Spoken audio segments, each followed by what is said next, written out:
শীতের হালকা রোদে যখন শহরের বাতাসে একটা মিষ্টি ঠান্ডা ঝাঁঝ লেগে থাকে, তখন কলকাতার ফুসফুস বলতে যে জায়গাটাকে বোঝায় ময়দান, সেখানে যেন পুরো শহরটা এসে হাজিরা দেয়।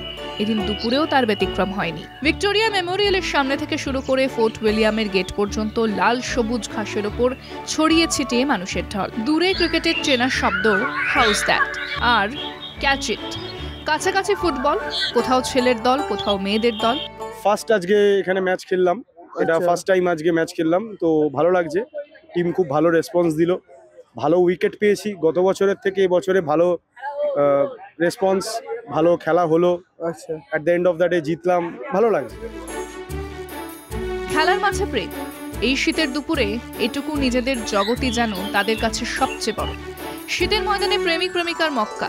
শুনে এসছি এতদিন, কিন্তু আজকে ফার্স্ট টাইম এক্সপিরিয়েন্স, লাইক ময়দান যে ক্রেজটা, we really are going to experience this, তো মজা হচ্ছে। চারিদিকে শীতের রোদ আর মানুষের হাসি মিশে এক অদ্ভুত উষ্ণতা ছড়িয়ে দিচ্ছে। সন্ধে নামার আগে পর্যন্ত এই উৎসব চলবে পুরো শীত জুড়ে। শীতের দুপুরে কলকাতার ময়দান মানেই জীবনের সরল সুন্দর ছবি।